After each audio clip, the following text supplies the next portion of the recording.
Om Swastiastu.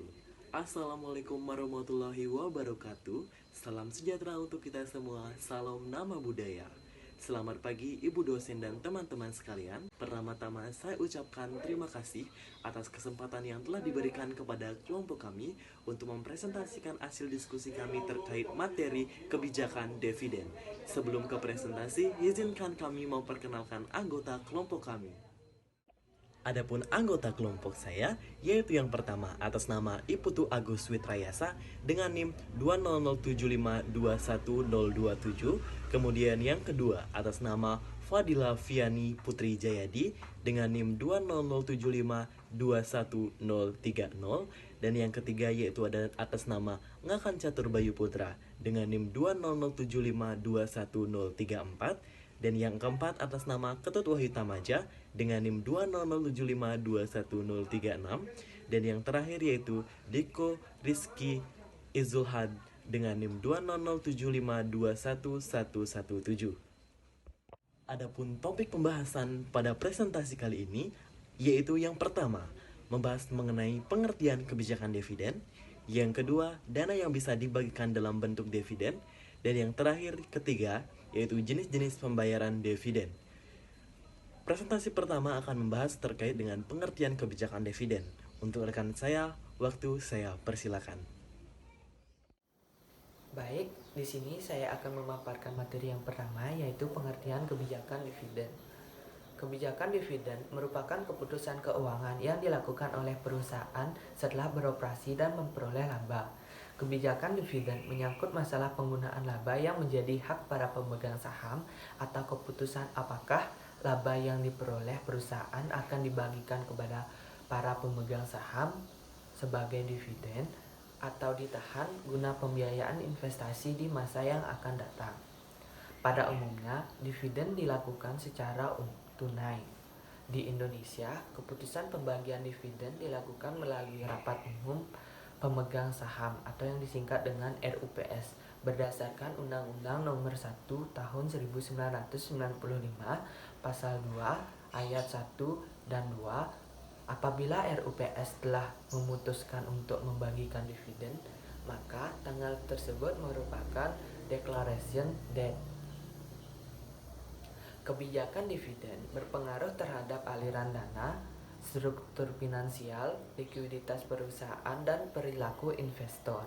Dengan demikian, kebijakan dividen merupakan salah satu keputusan paling penting dalam kaitannya dengan usaha untuk memaksimumkan nilai perusahaan. Sebagaimana diketahui bahwa nilai perusahaan dipengaruhi oleh keputusan investasi, keputusan pembiayaan, dan kebijakan dividen itu sendiri. Ketiga keputusan tersebut saling berinteraksi satu sama lain karena keputusan investasi dipengaruhi oleh tersedianya dana dan biaya modal, sedangkan biaya modal dan ketersediaan dana dipengaruhi oleh besar kecilnya laba ditahan. Baik, demikian pemaparan materi yang dapat saya sampaikan. Untuk materi selanjutnya akan dijelaskan oleh rekan saya. Terima kasih. Baik, selanjutnya saya akan menjelaskan tentang prosedur pembayaran dividen. Pada umumnya, pembayaran dividen dilakukan secara tunai. Keputusan pembayaran dividen di Indonesia berbeda dengan di negara Amerika Serikat yang menyatakan bahwa keputusan pembagian dividen berada di tangan Board of Directors. Di Indonesia, keputusan pembagian dividen melalui Rapat Umum Pemegang Saham atau RUPS. Berdasarkan Undang-Undang Nomor 1 Tahun 1995, Pasal 62 Ayat 1 dan 2. Apabila RUPS telah memutuskan untuk membagikan dividen, maka tanggal tersebut merupakan declaration date. Adapun gambar yang disajikan untuk memperjelas pemahaman prosedur pembayaran dividen. Pada gambar tersebut dapat diuraikan bahwa keputusan untuk membagikan dividen dilakukan pada awal Januari. Saham yang dibeli pada tanggal 20 atau sebelumnya masih berhak memperoleh dividen. Tetapi apabila saham tersebut dibeli pada tanggal 24 Januari sesudahnya, pemegang saham tersebut tidak berhak memperoleh dividen. Para pemegang saham yang namanya tercantum pada daftar pemegang saham pada tanggal 31 Januari berhak memperoleh dividen yang akan dibagikan pada tanggal 15 Februari. Pembayaran dividen dilakukan melalui pemindah bukuan atau pengalihan hak atas saham ditutup pada saat pembayaran dividen. Jika pemindahan hak dilakukan sebelum pembayaran dividen, maka pemegang saham yang baru yang akan menerima pembayaran dividen. Perusahaan mengirimkan cek kepada pemegang saham pada tanggal pembayaran. Peraturan yang mempengaruhi kebijakan dividen ini meliputi dividen harus dibayarkan dari laba ditahan saat ini atau periode yang lalu. Selain itu, dividen tidak dapat dibayarkan dari modal saham. Pembayaran dividen tidak dapat dilakukan apabila perusahaan dalam keadaan insolvensi. Sekian penjelasan dari saya, selanjutnya akan dilanjutkan oleh Nakan. Terima kasih. Baik, selanjutnya saya akan memberikan penjelasan mengenai faktor-faktor yang mempengaruhi kebijakan dividen. Secara umum, ada 5 faktor yang mempengaruhi kebijakan dividen. Faktor yang pertama adalah posisi kas atau likuiditas perusahaan. Jadi, posisi kas atau likuiditas perusahaan ini mempengaruhi kemampuan perusahaan untuk membayarkan dividen.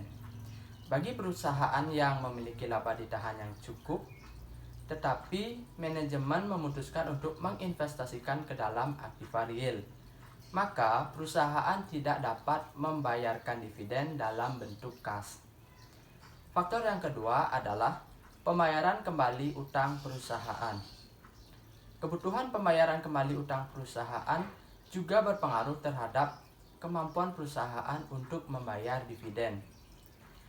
Adanya batasan dalam perjanjian pinjaman kepada kreditur, seperti misalnya pembayaran dividen hanya dapat dilakukan setelah laba yang tersedia bagi pemegang saham dikurangi dengan angsuran pinjaman atau apabila modal kerja mencapai tingkat tertentu. Faktor yang ketiga adalah tingkat ekspansi. Tingkat ekspansi yang tinggi memerlukan dana yang besar, sehingga laba yang diperoleh lebih baik ditahan. Stabilitas earning memungkinkan perusahaan untuk mempertahankan payout ratio yang tinggi. Faktor yang keempat adalah akses perusahaan di pasar modal. Akses perusahaan di pasar modal ini juga berpengaruh terhadap kebijakan dividen. Aksesibilitas perusahaan ini dipengaruhi oleh usia dan skala perusahaan. Bagi perusahaan yang sudah mapan, lebih mudah mempertahankan payout ratio yang tinggi dibandingkan dengan perusahaan yang kecil. Faktor yang terakhir adalah posisi pemegang saham dalam kelompok. Jadi, kepemilikan perusahaan oleh investor yang kecil cenderung untuk memiliki payout yang tinggi. Sedangkan kepemilikan perusahaan oleh pemegang saham yang termasuk dalam kelompok pembayar pajak besar akan lebih menyukai untuk mempertahankan payout yang rendah. Baik, demikian penjelasan dari saya. Untuk materi selanjutnya akan dilanjutkan oleh rekan saya. Terima kasih. Baik, di sini saya akan melanjutkan presentasi dari kelompok saya yang akan membahas sub 2, yaitu dana yang bisa dibagikan dalam bentuk dividen. Dividen adalah salah satu keuntungan yang bisa dinikmati oleh para investor saham selain capital gain. Nominal dividen yang bisa diterima investor sangat bervariasi dan tentunya bisa mencapai triliunan rupiah. Pembagian dividen dikaitkan dengan laba yang diperoleh perusahaan tersedia bagi perusahaan. Laba ini ditunjukkan dalam laporan rugi laba yang disebut sebagai laba setelah pajak atau earning after tax. Nah, besarnya dana yang bisa dibagikan sebagai dividen atau diinvestasikan kembali sama dengan laba setelah pajak. Dana yang diperoleh dari hasil operasi selama satu periode tersebut adalah sebesar laba setelah pajak ditambah dengan penyusutan. Meskipun demikian, bukan berarti bahwa kita bisa membagikan jumlah ini sebagai dividen, karena kalau keseluruhan dana tersebut dibagikan sebagai dividen, maka perusahaan tidak akan bisa melakukan penggantian aktiva tetap di masa yang akan datang. Kalau ini terjadi, maka kemampuan perusahaan untuk menghasilkan laba berkurang. Nah, berdasarkan teori keuangan, jumlah dana yang bisa dibagikan sebagai dividen dinyatakan dalam persamaan sebagai berikut. Yang pertama, dividen sama dengan EAT ditambah penyusutan min investasi AT min penambahan AK, di mana EAT merupakan laba setelah pajak, AT merupakan aktiva tetap, MK merupakan modal kerja. Nah, persamaan tersebut menunjukkan bahwa dana yang bisa dibandingkan sebagai dividen merupakan kelebihan dana yang diperoleh dari operasi perusahaan, yaitu EAT dan penyusutan di atas keperluan investasi untuk menghasilkan laba di masa yang akan datang atau investasi pada aktivitas tetap dan modal kerja. Hanya saja pada aktivitas tetap dan modal diasumsikan bahwa investasi pada aktivitas tetap akan diambil dari penyusutan dan modal kerja dianggap tidak merubah, sehingga dengan asumsi seperti itu maka besarnya dividen ditentukan oleh EAT.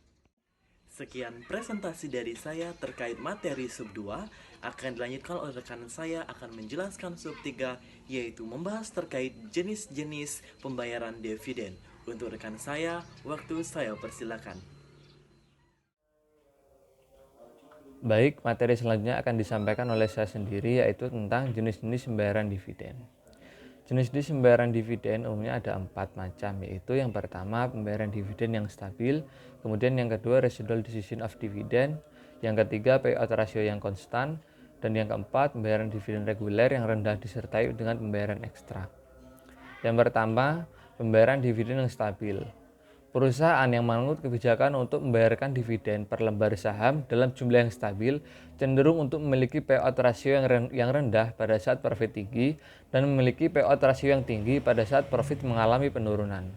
Alasan untuk memberikan dividen yang stabil dengan cara memberikan payout ratio yang berfluktuasi adalah agar harga saham lebih tinggi.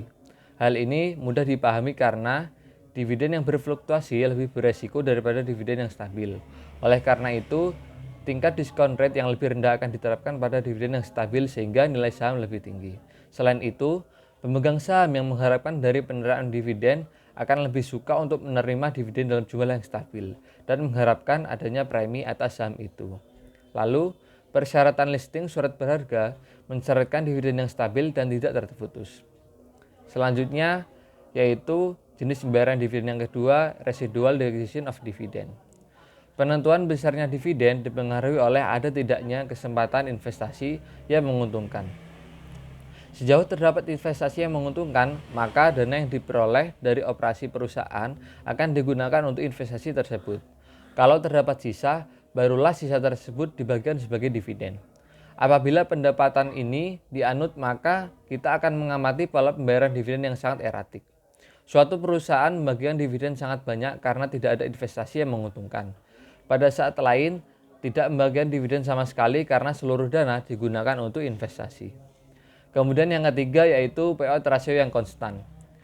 Beberapa perusahaan memilih untuk mempertahankan persentase payout atas laba yang konstan. Dengan demikian, apabila laba yang diperoleh berfluktuasi, maka dividen yang dibayarkan juga akan berfluktuasi. Kebijakan ini cenderung tidak akan memaksimalkan nilai saham perusahaan.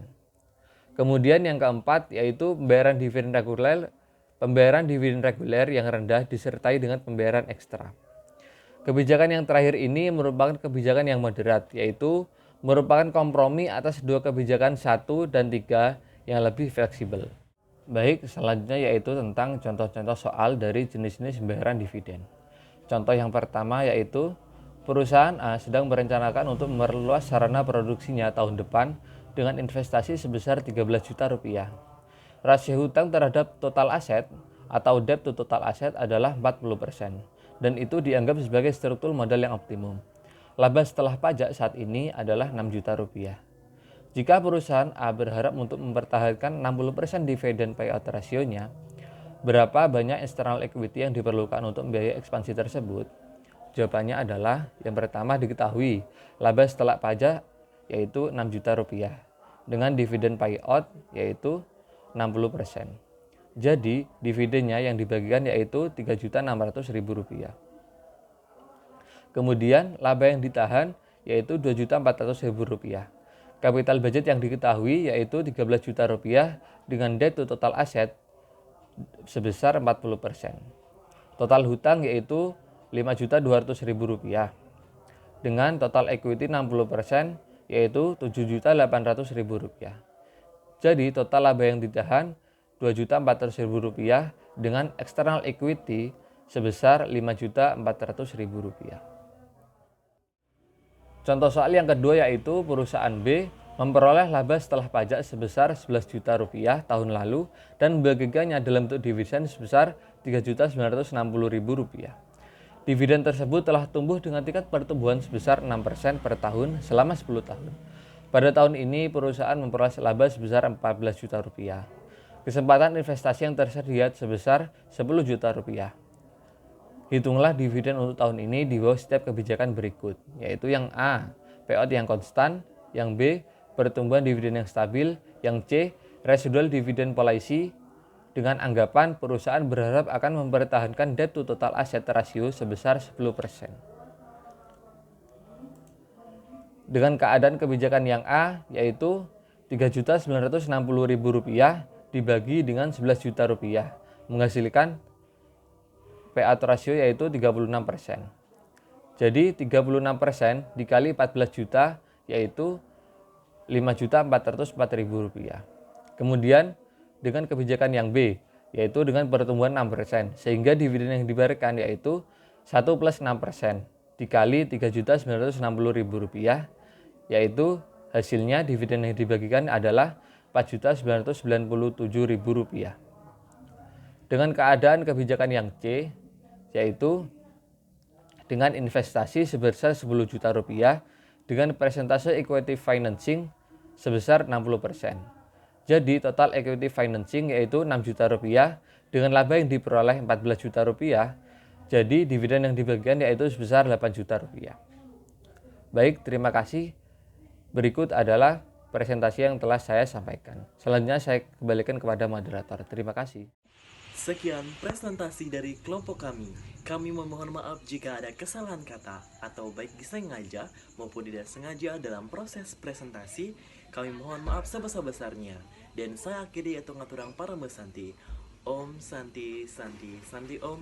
Assalamualaikum warahmatullahi wabarakatuh. Salam nama budaya dan salam sejahtera untuk kita semua. Terima kasih.